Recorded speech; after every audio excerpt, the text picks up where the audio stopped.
Sarah Dandishy, looks like this show's getting an upgrade today. It is. Do I look like Anthony? Well, nobody looks like Anthony. And I mean that in a good way, Anthony. I'm Anthony. Welcome to No Vacancy Live. That's my friend Glenn. You're watching the #1 show in hospitality.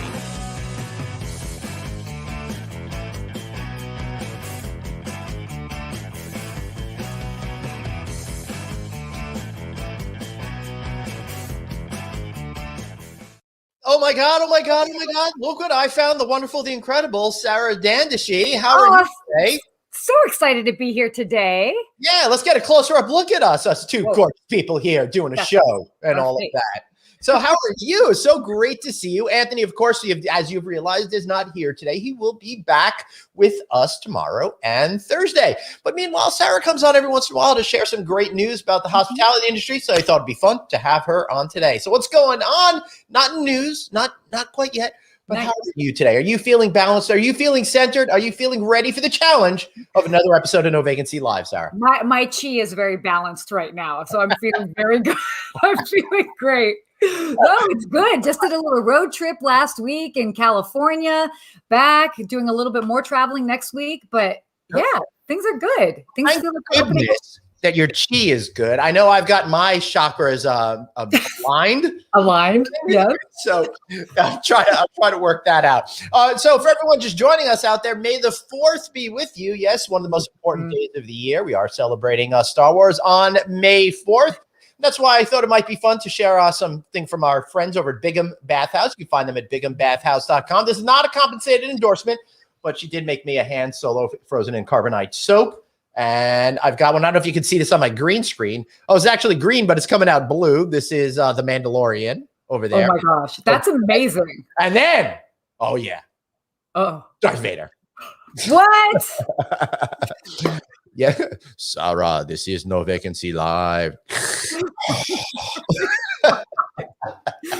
Wow, was not expecting that. That is quite a way to start the show. I'll tell you, Sarah, and full confession, I was just telling her before the show how low energy I am. Thank God I'm not high energy today, right? Thank goodness. Well, thank you so much for joining us today. And one of the great things is I know I do some of these news reports on No Vacancy News Today, which you guys could find out there online once, twice a week, whenever I'm feeling in the mood for it. But we'd love to have you on every single month to set us straight with some of the top news stories that are going on. And we'll get to that. But before we get to that, I don't want to forget this important announcement. Of course, we're going to have on our good friend of the show, hotel industry icon Jerry Inzarello is going to be coming up on Sarah. We're taping a special interview with him tomorrow that we're going to be running on Thursday. So the show won't be live on Thursday. We're having a full hour of conversation with Jerry, and he is out there now.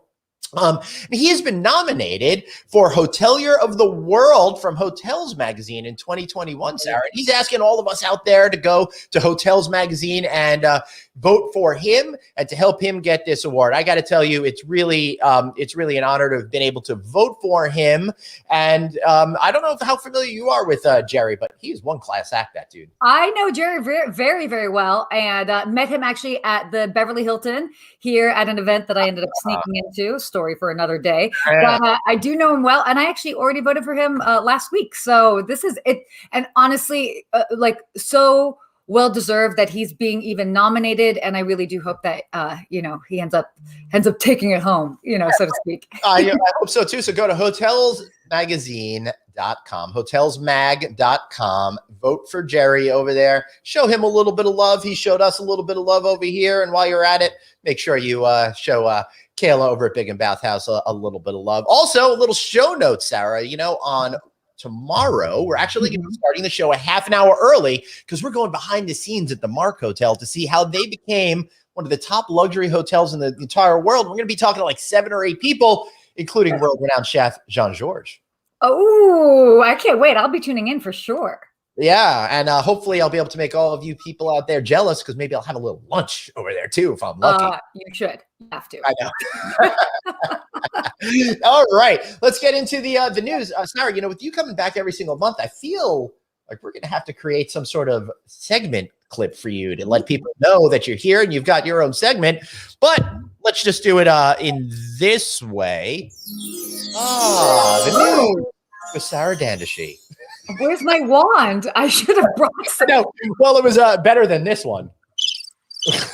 Oh, yes, I agree. Well, you chose well. That's usually the response we get after I try to say anything I believe is absolutely hysterical on this show. You're funny. It's all right. Oh, thank you, Sarah. I appreciate that. All right, and congratulations to you for also being named one of the most influential people in the globe in the hospitality industry. So love that on that, right? Such an honor. I mean, you're on there. So many fantastic people are on that list. And yeah, it was so heartwarming to get to wake up and see that and be like, oh, right. Cool. So I know. And Michael Weinberg says, hey, you're able to use your sound effects when Anthony is not there. You got that right. Anthony not being here. Ha ha. All right, sorry. That's it. Wow. If you want more of those, tune into our Friday night audit show, returning Friday, May 14th. We're off this week because Craig had his vaccine.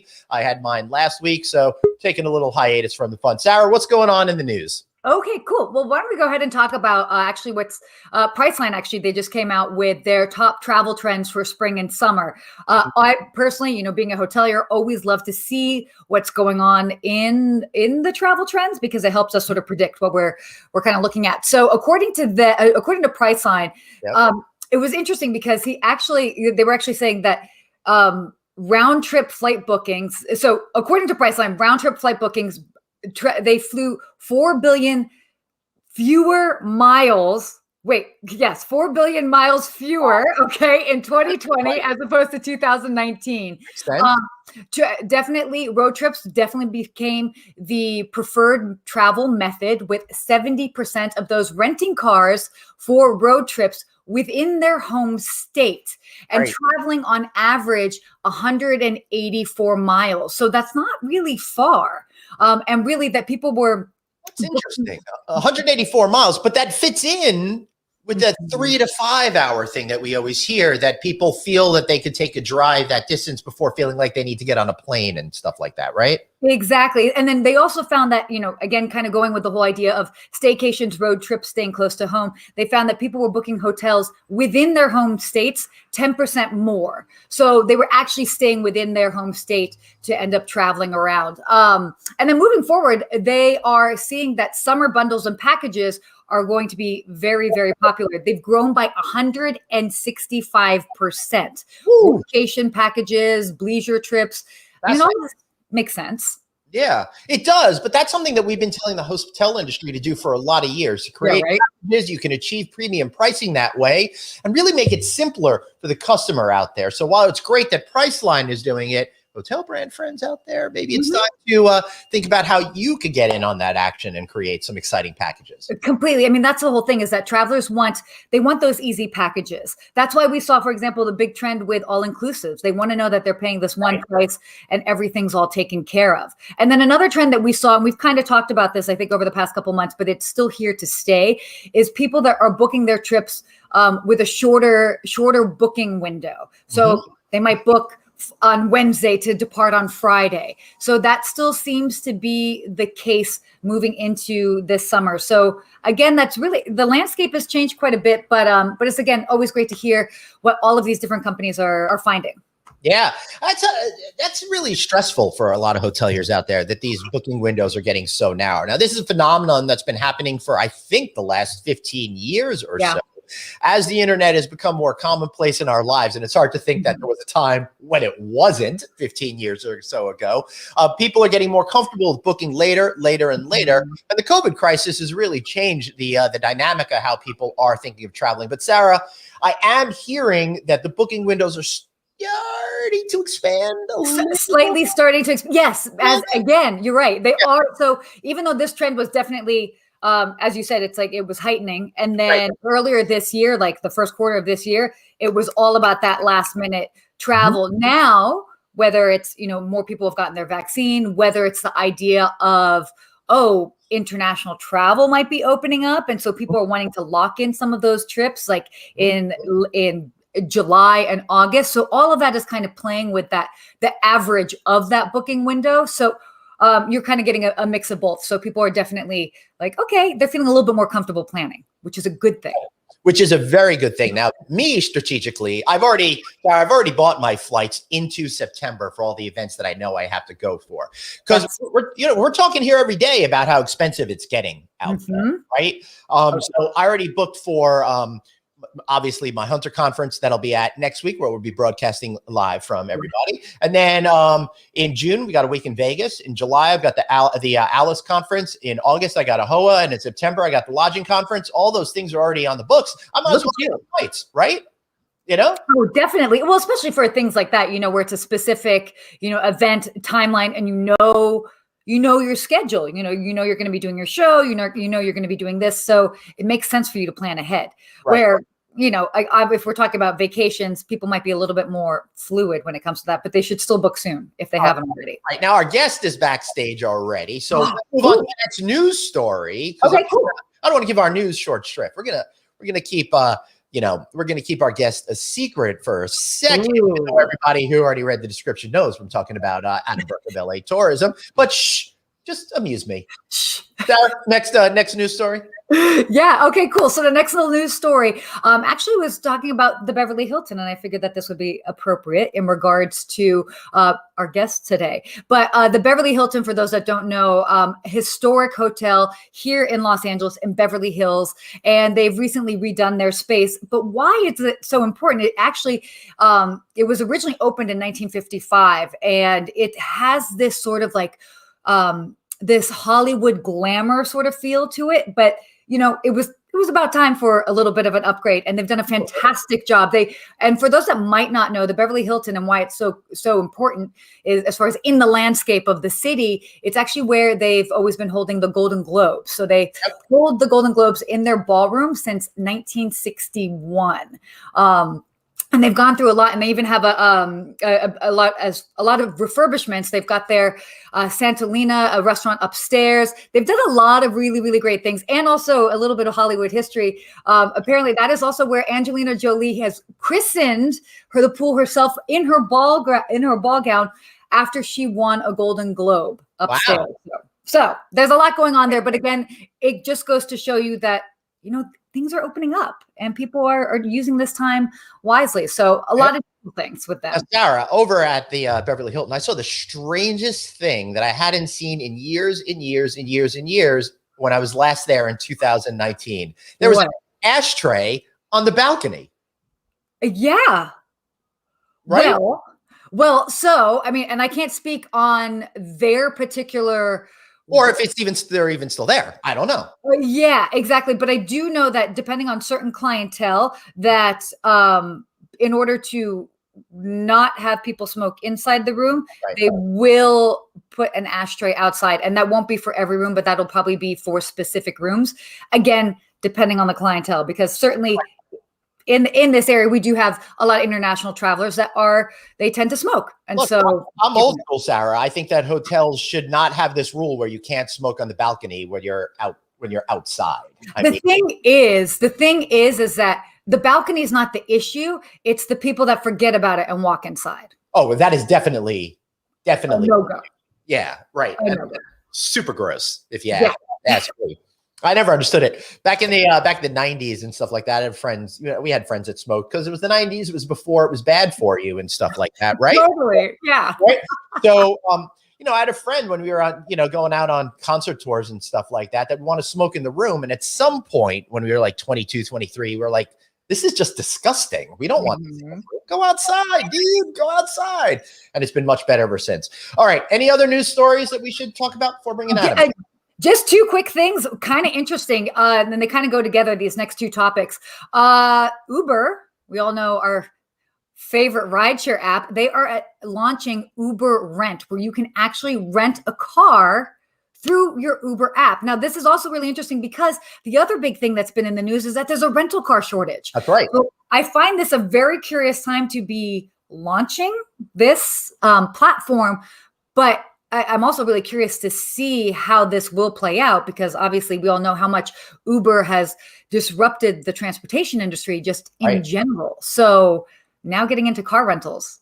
Fascinating. I like that story. And people could certainly need more access to car rentals right now. That's been a very big issue. I think we're seeing a couple of reasons for that. Number one, I think some of the major car companies got rid of a lot of their inventory to begin with. The prices did not take delivery of new vehicles. Plus, we're seeing an incredible surge of people wanting to drive instead of flying to places. So, We've been in this perfect storm. And so it is going to be really interesting. And then along with that is that with Uber Rent, they're actually going to be doing a valet service. So I think they'll be testing it out in the Washington, D.C. area later on this month, where you can basically have your car rental delivered to you and picked up from you. So.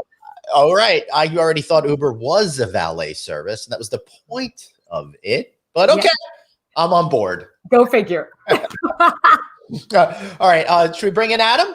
Yeah, let's go ahead. All right, so normally this is where Sarah would leave, but I cajoled her into sticking around for the rest of the. I guess I can play.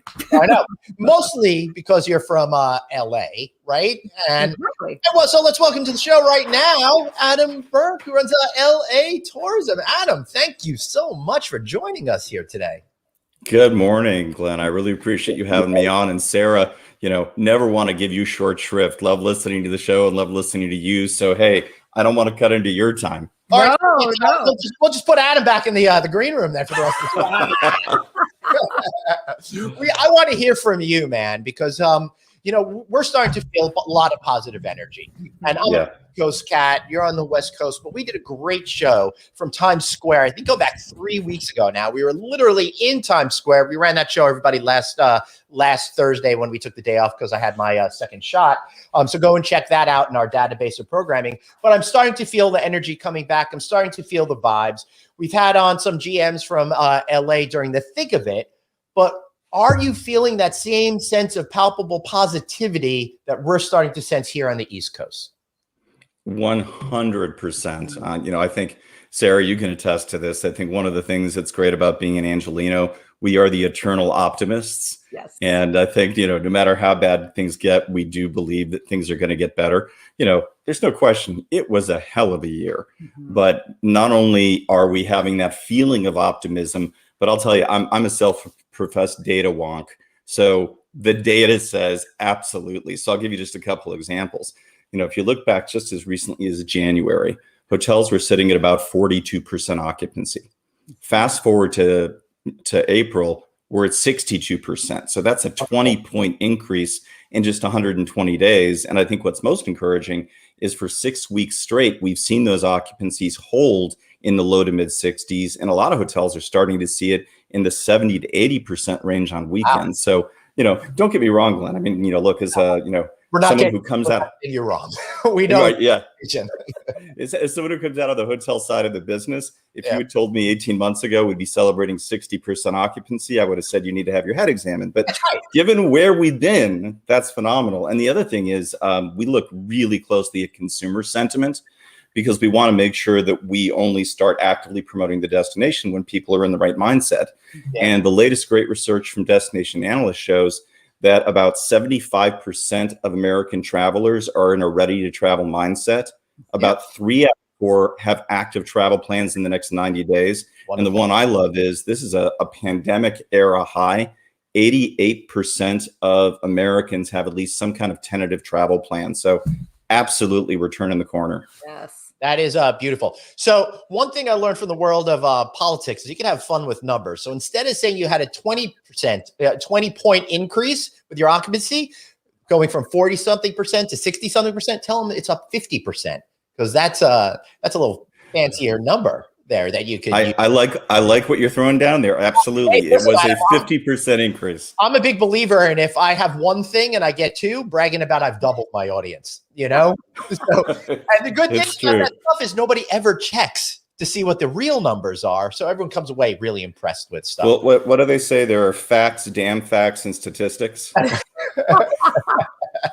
That's absolutely right. So, Adam, as you guys are moving forward, and I'm going to do a quick shameless plug here because I get accused of not doing it. I help with this book called The Adapters, right?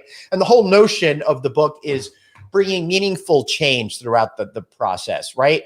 How have you seen in LA? How are you adapting? How are folks within your community of hospitality, environments? How are they adapting to not what I'm going to call a new normal, not what I'm going to call some permanent changes, but to how market conditions are now compared to what they were even prior to the pandemic? And I'm talking about accelerating trends that were in the marketplace and that sort of stuff. Yeah, that's actually, to me, been one of the silver linings out of the last year. First of all, I think our industry has always been one of the most innovative in response to crisis. I mean, one of the things I think we've all heard a lot over the last year is, oh, there's no playbook for this. Well, ask anyone in our industry, there's absolutely a playbook for this. It's just the order of magnitude, right? So our industry has probably been one of the most resilient after every major business disruptions, whether it was 9/11, the Great Recession. I mean, we've known how to respond. We've just had to pivot in a much bigger way. So the first thing I would say is, I've been in the hospitality industry almost 30 years. I've done work with Hyatt and Four Seasons and Club Med, and I spent almost 20 years with Hilton. Wow. I have never been prouder of our industry than I have been of the last year. I have seen such an incredible spirit of collaboration among companies and people who normally would be competitors in terms of doing things like helping find employment for people who were displaced because of the pandemic. Beyond that, I've seen this incredible sense of community service. A great example is, you talk about groups getting together who might not always be on the same page. So our LA hotel community got together with Unite Here and the Hotel Association of Los Angeles and the LA Convention Center and partnered with the mayor's office on an initiative called Serving Our Community. And collaboratively, they've already served over 3 million meals to members of, elderly who are shut in and aren't able to get out, first responders, relief workers, members of the homeless community. So it's that kind of repurposing our normal business model that I think has been tremendous. Another great example is as our venues now start to open, because LA really is open for business again now. All of our sectors are open, but with the appropriate health and safety precautions. But the Hollywood Bowl is about to open this month. Oh, so and the first 4 shows they're doing are free shows for health workers, first responders, and essential workers. Beautiful. I have seen that kind of spirit of generosity and collaboration throughout the past year. So that's been remarkable to witness. What kind of shows are there going to be that these people are going to get awesome access to? I actually haven't seen the schedule yet. They're supposed to be releasing it shortly, but I think it's going to be a great variety, and I would certainly expect to see the LA Phil represented. But, they're not the only ones. The Music Center is going to be welcoming back live performance with a dance series with American Ballet Theater and Paul Taylor and a couple others. So, things are coming back. But your question was also about innovation, right? So, one of the things I've seen, and I think LA really did this right? I think there's been a little bit of a false narrative at times over the past year that somehow health and safety were at odds with economic recovery. Right. And I don't buy it. I think the only way you get to a sustainable reopening of our visitor economy is to lead with health and safety. Because I think we've seen the fits and starts that have happened elsewhere. And I think California generally and LA County has gotten it right in being very measured about it. So we're really grateful for our partnership with Dr. Barbara Ferrer and the team at LA County Health. The county actually put together an economic resiliency task force. And, I'll be honest, sometimes I hear the words task and force in the same sentence and it kind of sends a shiver up my spine. Yeah. But this was a really effective task force. I'm going to give you an example. They put together over a dozen different verticals and they asked industry leaders to lead those groups. So for example, the group that is working on sports and live entertainment venues is headed up by Casey Wasserman. So, they've got the right people doing this. So there's a subgroup working on restaurants and hotels. And 2 members of our our world from our board of directors, Javier Cano, who's the chairman of the Tourism Marketing District in LA, and Patty McJanet, who is our head of external affairs, were on that committee. The whole point of this was that county health reached out to industry and said, we want public policy to be informed by industry expertise. We know the science, but we don't know your business. So if we're going to develop the right health and safety protocols, why don't you develop them as industry experts and then partner with us to make sure we're comfortable that fits the science? And that's exactly what happened. So, the health and safety protocols that have been implemented have not only been implemented really well, but I think the most important thing is it's not just about a safe experience. It's still about an enjoyable experience, right? I mean, our business should be fun. So Right. the thing I appreciated about it is it's not just safe, but it's also seamlessly executed. And I guess the thing I would remind people is our hotels have never really been closed. They've been open since the outset, hosting first responders, relief workers. We've been open for leisure travel for the better part of the year. So the hotels have really got it down. Well, that's interesting. We had a question from Michael Weinberg about how many hotels are still closed. So not a lot of hotels closed at all. We did for a while. I mean, at the absolute worst of this last year, we had 90 hotels in LA County that were closed. The good news, and we're really, really fortunate in this regard, is LA County hotel supply is pretty much fully recovered. We're only down about 0.6% year on year now. Wow. So right now we have 106,000 rooms available for sale. Wow. Sarah, do you want to add anything? Yeah, no, I mean, I love that because of seeing the landscape, certainly working in hotels, being right here.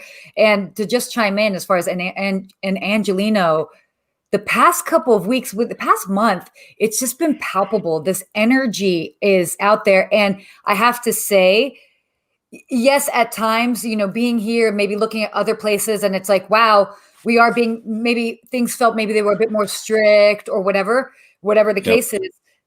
Where we are now and sitting where we are now and how comfortable it feels to be out and about and going to the different restaurants. And again, certainly going back to the hotels. I mean, I know a lot of hotels that stayed open, and yes, okay, some occupancy numbers were definitely down, but being these beacons in the community, which is to me the essence of hospitality, those that were able to do that and do it well, it makes me proud to be an Angelino. So we definitely have seen a positive shift over the year, and I love that whole coming together as well too. Completely felt that. And Sarah, I agree with you. I mean, we've got an 18-year-old college freshman who has started his freshman year at George Washington from upstairs. Woo-hoo. They went virtual all year long. We've got a 16-year-old who's going to be a high school senior. And you can imagine, right, all of us being in close quarters. So we've taken a number of staycations now. And Sarah, to your point, I have never felt safer. The hotels are being so vigilant about this. And it's remarkable after, 3-4 months cooped up at home, what even a long weekend in a hotel will do for you, right? It's rejuvenating. Exactly. And I felt the same way about venues. I'm a mad LA Kings fan. And so is my daughter. So we really wanted to, and we were among the first fans back at Staples Center last week.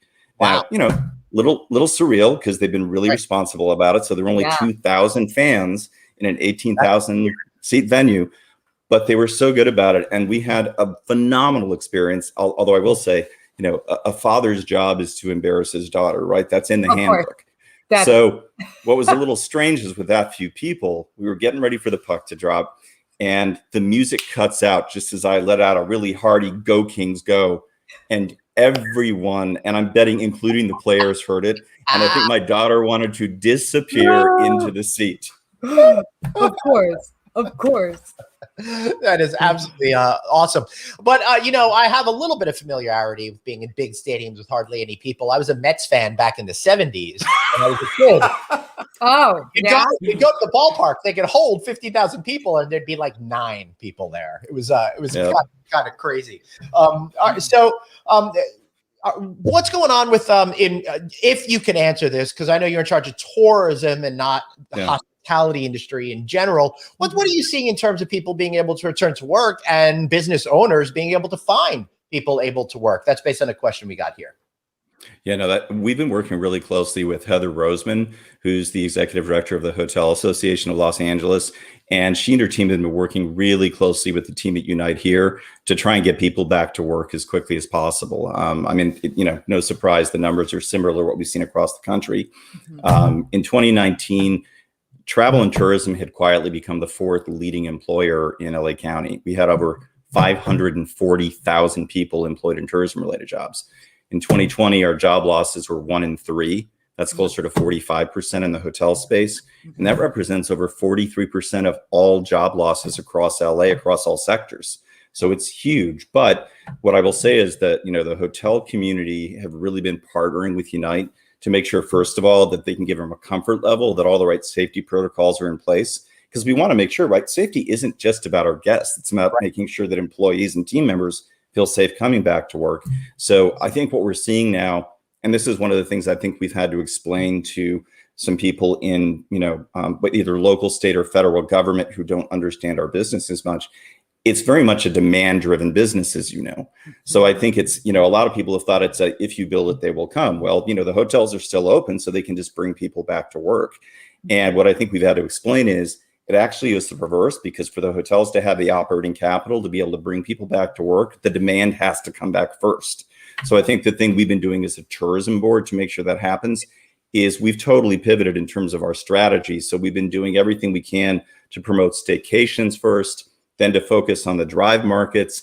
And the most important thing was just get people back to the hotels, because that's what's going to get people back to work. And Sarah, I think, you hit the nail on the head when you were talking about drive markets. Yeah. The definition of a drive market has radically shifted. What we would have defined as a drive market before, it's gotten bigger and bigger and bigger to the point where people will drive easily 5 hours to get to LA on a drive trip now. Yeah.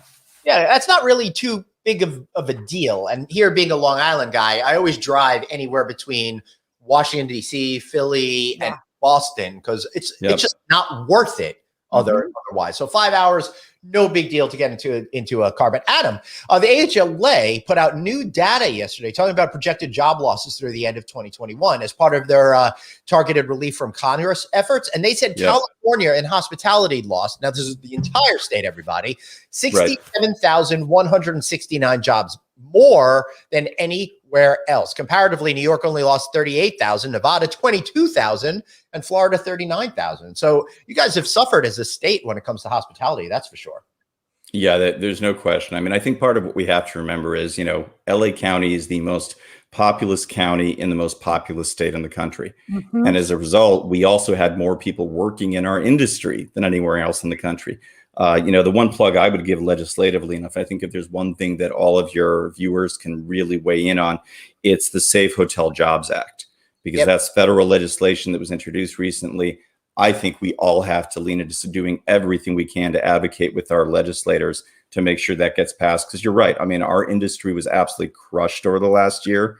And, and again, yes, it's been particularly devastating in California, but I think this is one of those times where I'll speak as a member of the industry nationally, not necessarily as an Angelino, and say, we need to support this at a federal level to make sure we get every hospitality worker the help they desperately need. That's right. And be sure to stay tuned to NoVacancyNews.com. I'm doing an interview with the AHLA president and CEO, Chip Rogers, on Friday. I'll probably be dropping that short form interview on Saturday. So look out for that on social media.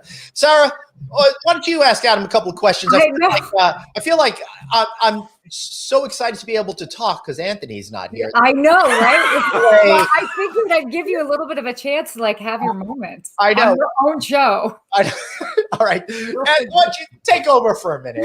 Yeah. Hey, all I'll say is no offense to Anthony, Glenn, but your name is first on the marquee. So, This is true. And it's not alphabetical order. So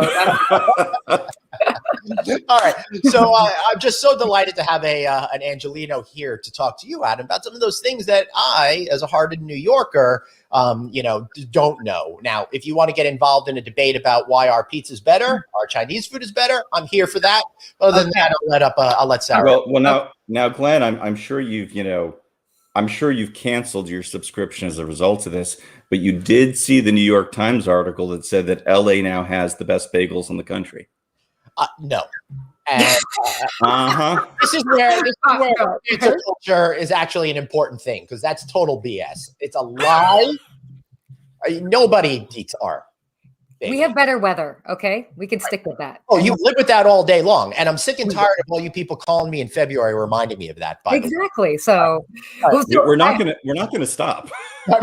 No, it's pretty perfect. No, it's all right. Because when you call me and you're it's 75 degrees here, I'm like, can't hear you eating a great bagel slathered in Chinese food.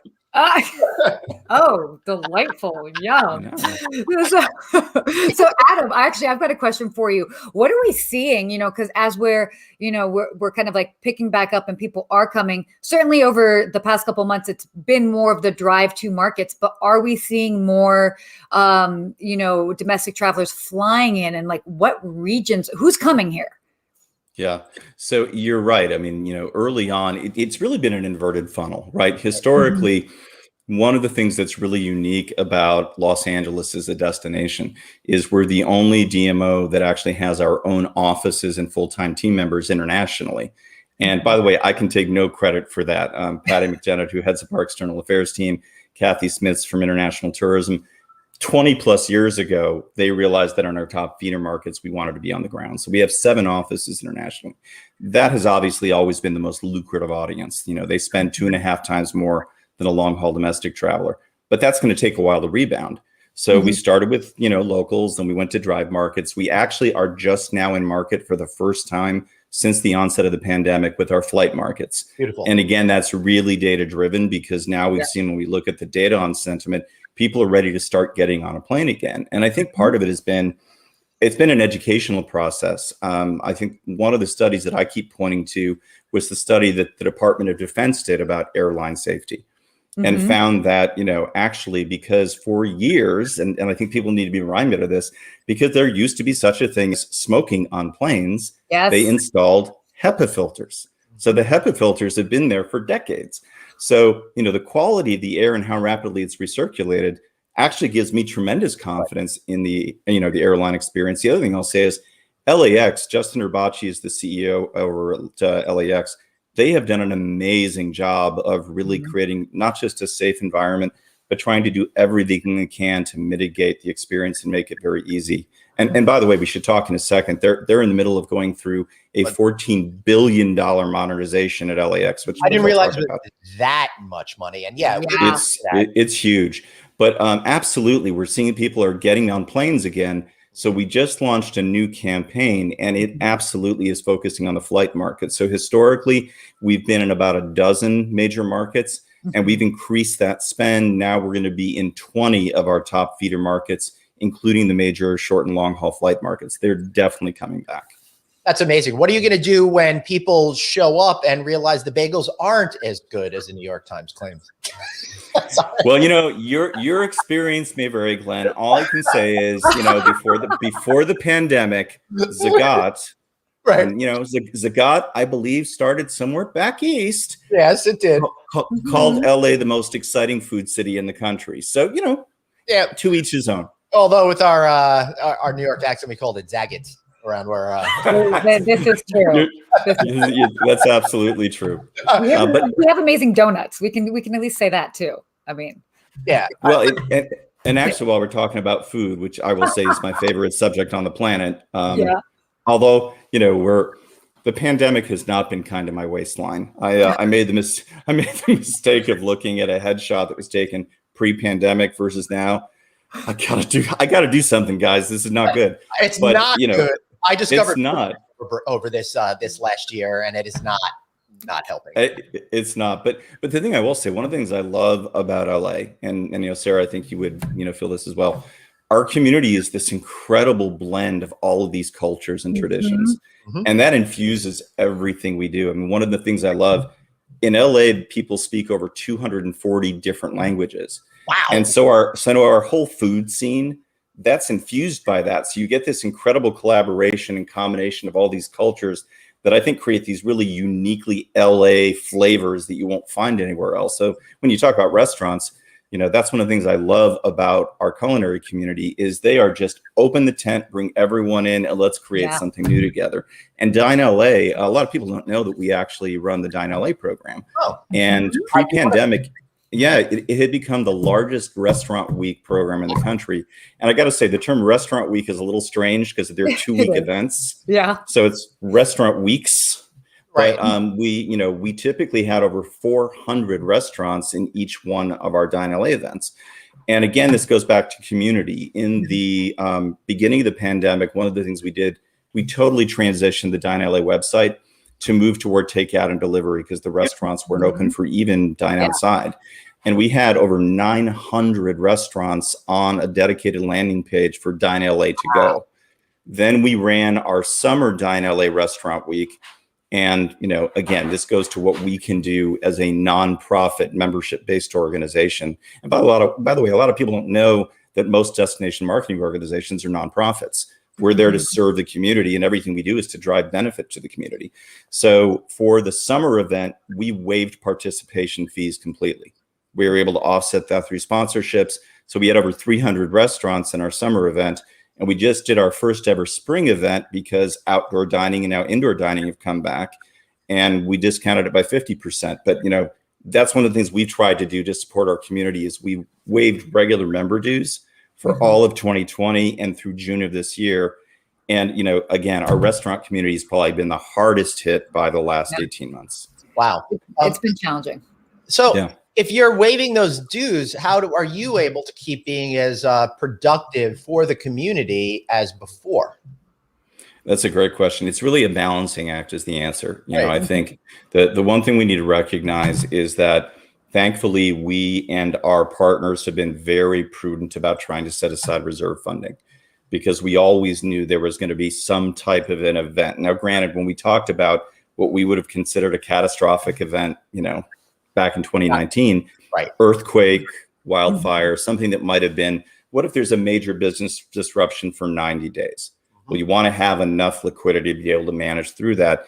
And the best example I can give that is, if you look back at the Northridge earthquake, if you looked at the news nationally, you would have sworn we had fallen into the ocean. Yeah. Now, not to make light of it, it was a huge event, but there were huge swaths of LA that were largely untouched by it. So our job as a destination marketing and sales organization is to let people know, be transparent. Here's what's open. Here's what isn't. Right. But as a result, number one, Los Angeles tourism for years has set aside 10% of member dues every single year. But the thing that's really been a game changer for us, and what I'll say to anyone who does not have a tourism business improvement district, you absolutely need to establish one. A tourism business improvement district has become a very common thing in the industry. And, I'll give a shameless plug for a company called Civitas. Civitas is the legal firm that advises our tourism marketing district. John Lambeth is their founder. They've helped to establish TIDs across the country. And it was a salvation for us, honestly, Glenn, because about 5 years ago, the tourism marketing district in LA has always set aside 5% of collections into a reserve. And they approached the city about 5 years ago and they said, look, we need to be smart about this because we have this amazing slate of major events coming to LA over the next decade. And they have significant costs associated with them. Right. And if you've got to pay for them in the year for the year, you're going to have to dramatically cut your normal programming. And that's not good. You're robbing Peter to pay Paul. So, they went to the city and basically said, we'd like dispensation, just like a capital set aside, to start putting aside money every year for one of three categories. One was major sports and entertainment events. So things like the Super Bowl's coming next year, college football playoff national championship game, World Cup in 26, Olympics. That's one category. Second, I'm going to be visiting in LA in July. So you got that. Let me know. We'll go out and compare bagels. We'll have a little taste test. Please invite me, okay? Okay, that's the deal, sir. We need to outnumber them 2-1. Of course we do. I'll bring it back from the pickle hole in Brooklyn. We'll see how it goes. Perfect. And then the second thing is major industry events. I mean, we're going to be hosting IPW in 2024. Awesome. So same thing. But the third one, thankfully, was catastrophic events. So, like so many destinations across the country, the vast majority of our funding is tied directly to hotel stays and visitation. So the tourism marketing district has been able to fully fund all of our recovery programming from that reserve for catastrophic events. Without that, we would have really had to go largely dark. So we're probably one of about maybe half a dozen destinations across the country whose TIDs had the foresight to set aside that type of reserve. And in addition to that, the mayor just announced that the city is going to make a major investment to match that level of contribution from industry, from the tourism district. But it's those two things in concert. So the balancing act we tried to strike is we have to do the right message at the right time to the right audience. Because I will say, there was some tourism promotion that I saw come out at a time where consumers were just not in the right mindset for it. And we really wanted to be smart about it and say, well, we're going to start promoting LA when people are ready to hear it. So we've been very strategic about it, but it really is because we've had those reserve funds that we've been able to do the essential things and still support our members by waiving dues. So I've got a question based off of that. Yeah. Because just in the whole, like right now, as far as seeing like, international travel, obviously, Mhm. as us being Americans, there's been this talk and we're hearing all these different countries that are saying, oh, France is opening up, Greece is opening up, as far as certainly like with the EU and the United States. And we know that Los Angeles, a good part of our tourism and the people that would come and stay at our hotels were international travelers. Now, the Yep. US is particularly quiet as far as when we might be opening up to letting more people in. Yes. But how are we as a city navigating that? Because obviously we're so many tiers below the national level, but Yep. at some point we have to plan for the influx of international travelers. So how are you kind of planning ahead for that? Yeah, and I totally agree with you, Sarah. I mean, if you look at the data, in 2019, we had 51 million visitors to Los Angeles. 31 million were overnight guests. Of that 31 million, about 7.5 million were international. Oh, wow. But what's more interesting is even though that represents, roughly, if you look at it, 1 in 3, of all overnight spending. So it is a massive number. And could you please repeat that last statistic for us, Adam? Yeah, so we had 51 million visitors in 2019. Of those, about 31 million were overnight guests. About 7.5 million were international visitors to LA. Yeah. So, you look at it, you're talking 1 in 4 guests were international, but they represent 50%, half of all overnight visitor spending. So that's why, to your point, Sarah, so critical. So the things we've been doing, number one, we are working really closely with our friends at the U.S. Travel Association because that is a huge legislative priority for them. And I'll tell you, one of the things we know is that roughly 80% of international visitors will not come to a destination, and it's not just the U.S., it's anywhere, that requires them to quarantine. Right. However, 88% of international visitors are perfectly happy to take a COVID test even upon arrival. So what we've really been partnering with U.S. Travel on, and they've done a phenomenal job, Tori Emerson Barnes is their head of legislative affairs, is really lobbying to say reopen to international travel because people are willing to show proof of vaccination or get a COVID test. And if they're willing to do that, there's no reason for quarantine. The second thing is we've really been focusing on the air bridges, right? Developing these travel corridors between the US and, LA and London is a great example. LAX is actively working on an air corridor, an air bridge between LA and London that will, alleviate the need for quarantine. And then the third thing I'll say is, I'll say this as an Angelino specifically now, even though I think short term, some people might have argued that because the international business was going to not come back for a while, that we should have shuttered our international operations. That didn't feel like the right strategic decision for us. We've been in the market for 20 plus years. So even though we sadly did have to reduce staffing levels, of course, we maintained every one of our 7 international offices and those licenses. And I think that's critical because you're right, Sarah. I think once international visitation comes back, I think that gives LA a huge first mover advantage because we haven't gone dark. And a great example of it is Kathy Smits, who heads up that team. They've really kind of repurposed over the last 6 or 7 months to do product education. So they've got this great platform called LA Insider. And it's this really robust training program online where it's self-guided and people go travel trade, go through it modules to learn more about LA. And once you go through the whole program, you're certified as an LA ambassador. They have brought tens of thousands of members of the travel trade through LA Insider over the last 6 months. So by the time we open up, they've got better product knowledge than they've ever had. And, one thing we should talk about is, you asked earlier about, some of the silver linings that have happened in the last year. The pandemic has accelerated the pace of some major investments in infrastructure and new product in LA. And that's really going to give people a better LA experience than they've ever had. And allowed you to get that work done probably quicker than you would have otherwise, right? 100%. We were just speaking to the team at LAX a couple of weeks ago. So actually, I'll take a moment to step back and give them a shameless plug. So Please. LAX is in the middle of a $14 billion modernization project. And I think the reason it's important is, I am never one to try and put lipstick on a pig, right? We and the LAX team would acknowledge that there have been some challenges, right? I mean, you go to LAX, traffic in the loop for arrivals and departures has been really congested. If you arrive internationally, more likely than not, you're going to be parked out on the tarmac and have to get bussed in. So that's a great example. One of the things that is included is what was called the midfield satellite concourse.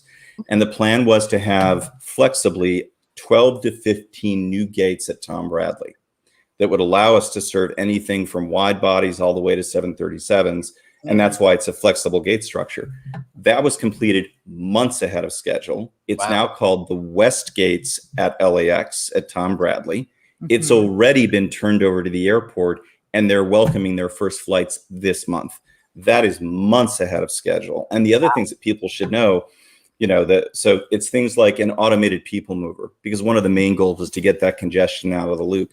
So the automated people mover will not only get people between gates without having to take buses, but it will also get them to an off-airport centralized rent-a-car center very conveniently. But again, that takes the rental car buses out of the loop. And then, kind of the running joke has been, if people ask me, well, okay, when I get out at LAX, how do I take Metro downtown? And my answer is get a DeLorean and a flux capacitor and go 2 years down the road. Because the good news is that's already underway and again has been accelerated. So within 24 months, we are going to have a direct connector on Metro that goes right from LAX directly to downtown LA. So all of those things are happening in just record speed. Well, I can't wait for that to actually come to fruition and completion over there. It's amazing to see how much effort is being put into the airport over there. And it's so important. Some people don't even realize how essential it is, because that you're welcoming the world to your city through this. And the first instincts that they're going to have is on whether or not they like it is the experience they have in the airport. You guys can go to lawa.org, and learn all about the modernization efforts over there. It's pretty cool. Pretty cool. I'm looking at some stuff right now because it's really cool. Pages and pages and pages and pages of what you're all doing over there. The detail is absolutely incredible. So I can't wait to come out and see the work that's been done. What work wraps up 2023-ish, or is it going to be done earlier now? 23, 24. I mean, I suspect it may well be earlier. The other thing I'll tell you is, we've been incredibly lucky. I mean, the old cliche, I'd rather be lucky than smart. Yep. In addition to all the world-class attractions we already have, people have asked me why I'm so optimistic about the future in LA. Yeah. So as we come through this, we're going to be welcoming all of this incredible new product. So this September, and a lot of you probably saw it on the Academy Awards telecast, the Academy Museum of Motion Picture is going to be opening up. Yes. The following year, we're going to be welcoming the Lucas Museum of Narrative Art. Oh, awesome. Beyond that, there's this incredible influx of new hotel supply. We've got these great new arts and cultural institutions. Another good example is Destination Crenshaw, which is going to be this incredible, over mile-long celebration of the Black experience in LA, celebrating all the significant contributions of the Black community of Los Angeles. So all of these new things are coming in addition to a modernized LA Convention Center. For those people who are really dependent on the group business, the issue with our center has always been, as I will refer to it, that big gappy part, right? You've got the South and West Hall, and so you don't have contiguous meeting space. So, Don Liu, who is the executive director of the city's tourism department, has, really been leading the effort with the city to partner with AEG. AEG came to the table with $1.2 billion to completely modernize the center, as well as build an 850-room hotel adjacent to it. That will give us between 750 and 800,000 square feet of contiguous meeting space, as well as a whole level of flexible meeting space. And so again, rather be lucky than smart. All that's going to be there as we come through the recovery. And then, again, I'm a huge sports fan. You look at the next decade. So almost every year we are hosting at least one or two major events. Next year, we've got the Super Bowl, and we rebooked the Major League Baseball All-Star Game. This year, we actually have MLS's Major League Soccer's All-Star Game. In 23, we have the College Football Playoff National Championships and the U.S. Open for golf, LA Country Club. And then, little thing called IPW in the middle of that in 24. But then in 26, we're one of the host, in consideration to be one of the host cities for World Cup, and then the Olympic and Paralympic Games in 28. So, that's why I'm so optimistic about our future, is because we already have all of these major global events coming to LA. Well, and I think that's also the positioning as well, too. And I'm sure you'll agree with this, Adam, but, we are a big city, but we're spread out. And so where sometimes maybe people in the past were like, oh, you're spread out and there might be a lot of driving. But I think in this time, certainly over like the more immediate year, in the next year, people will appreciate that. They'll get all the things that they want, the conveniences of being in a big city, but there's more space. So for those that might, just want to appreciate that a little bit more. I mean, we've got all of that going for us, from the beaches to downtown, all the different neighborhoods. So I don't know. I think I might be biased, maybe, but I think LA is definitely in a good position. Yeah, Sarah, I'm glad you mentioned that, because that's actually the way we approach it. Because, I moved out here from Chicago over 30 years ago, and it's hard to get your arms around LA when you first get here, right? There's no arms. You can't get around. Exactly. So you're right. I mean, the good news, interestingly, during the pandemic, the good news is because we're so spread out, it's been very easy to find a lot of options that people are very comfortable with. It's a mixture of urban and rural and beach destinations, but we really promote the destination with 6 regions. So it's Hollywood, the Valley, beach and coastal cities, downtown, mid-cities, and South Los Angeles. So you're right. That helps people make it easier to say, if I go to LA, how do I really get my arms around that? Yeah. Exciting times ahead, I have to say. Beautiful. Adam, before we wrap up today, I want to give your city a major kudos for reinventing downtown. Once that JW Marriott, Staples Center, and that whole complex came to be, I feel like everything just coalesced around it. And to me, it's one of the most exciting downtown rebirths I've seen across our country. So congrats on that. Any interesting insights you might have in that regard? Yeah, I mean, I totally agree with you, man. I remember downtown, pre-Staples Center and the JW, now we've got all these amazing other hotels like the Indigo, the Intercontinental. Indigo, there's a lot more. Great property, by the way. Absolutely. And we've got a lot of other great product coming downtown over the course of the next year. But a lot of it, I think, is also the vision of AEG. They were the ones who really invested heavily in the renaissance of downtown LA. And with what they're now proposing for the convention center, again, I think that's a second renaissance, because we now have everything you had just described. We've got the existing LA Live campus and all these phenomenal hotels and restaurants. Once we're able to also have a modernized center, and one of the things they've done that I think is really cool is they focus really more on green spaces. So things like turning Lindsay Plaza into a huge green belt and creating more outdoor opportunities for people. AEG has been a terrific partner to the city, and I think that's manifesting yet again with the convention center plan.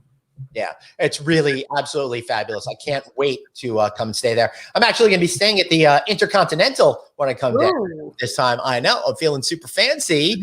But believe it or not, when I booked the reservation, I was going to go back to the Indigo, but the Intercontinental for some reason was like around the same price, or maybe $5 more, something like that. So I'm like, I'm going to pretend I live in a life of luxury. So I'm going to stay over. There.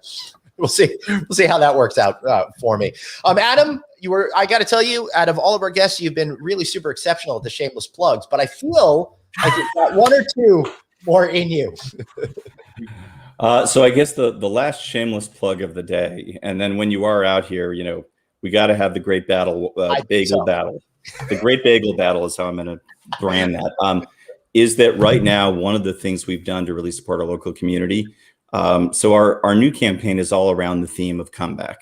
And I think part of the reason that's important, LA really loves a good comeback story. We're known as the sports and entertainment capital. So that theme really works for LA.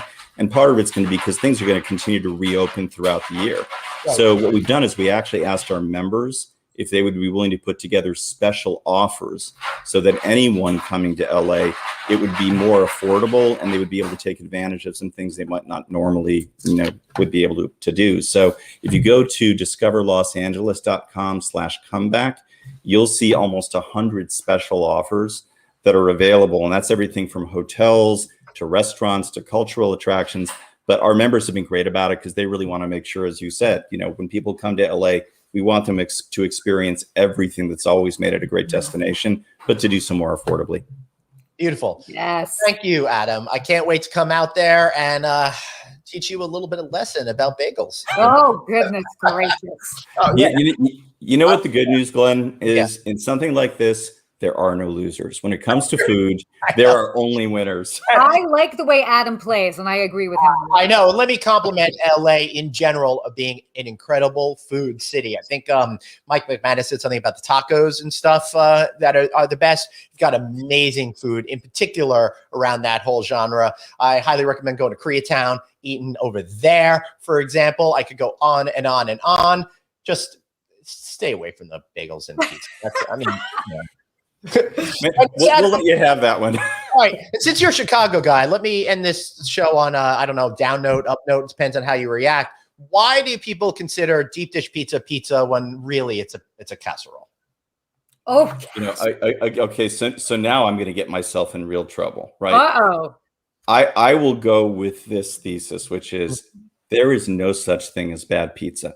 There are just variants on a theme. I'm sure there are people who would disagree, but I am just as big a fan of deep dish as I am of New York, and I am of kind of the California take on pizza. But I will say, I am a fan of deep dish, actually stuffed pizza. I love it. But I will concede the point, Glenn. I will concede the point. Stuffed pizza, it's a pie. Right. It is. Right. Thank you. I appreciate that. I'm glad that we were able to come to some sort of, culinary agreement here. All right, Adam, thank you so much for being here, man. We got to get you back on again. Maybe when I come down for Alice, we could really do something together, create a special show or something like that. All right. I would love to do that. Thanks so much for having me on. Well, thank you, Adam. Have a good one. Sarah, I know you need to get going, but before we do that, I want to just remind everybody, hey, follow us on our audio-only podcast over here. Listen to us on Apple Podcasts. Check us out on iHeartRadio. Check us out wherever you like to get your podcasts. And, of course, follow us at Anthony Hotels, at Traveling Glenn. And for today only, Sarah, how do we find you? How do we follow you and all your incredible insights? You can find me everywhere on social media as Ask a Concierge. That's Instagram, Facebook, YouTube, the whole nine. And then you could also connect with me on LinkedIn right here as Sarah Dandashy. So definitely connect. Beautiful. Well, thank you so much for making this show so enjoyable today. You're an awesome co-host. Next time I'll try to, look a little bit more like Anthony. Okay. Yeah, well, we can't ever. Baby steps, right? Baby steps. Right. We're just going to have to deal with the body God gave us, right? Oh, darn. Oh, darn. All right, Anthony, we love you, and we'll see you all tomorrow. Now, remember, show starts at 11:30 tomorrow because it's going to be so jam-packed, so filled with information. Then the day after that, we're going to be running that great show with Jerry and Zarello. Next week, I'm hosting a panel during the Hunter Hotel Investment Conference, which ends at 12. So I think next Tuesday's show will be at 1 o'clock, or honestly, I may just pop on live from time to time, grab some people at the conference. I don't know how that's going to go, Sarah. It'll be fun, though. Yeah, it should be. I can't wait to be back with people. Maybe one day I'll get to see you in person. In person. We'll make it happen. All right, everybody. Thanks so much for being here. Remember, subscribe to our newsletter. Text the word hotel to 66866. And Sarah, you got to come up with a pithy way to end the show, because remember, everybody, you've got one life. So blaze on and think of something. Think of something. There you go. Oh, my gosh.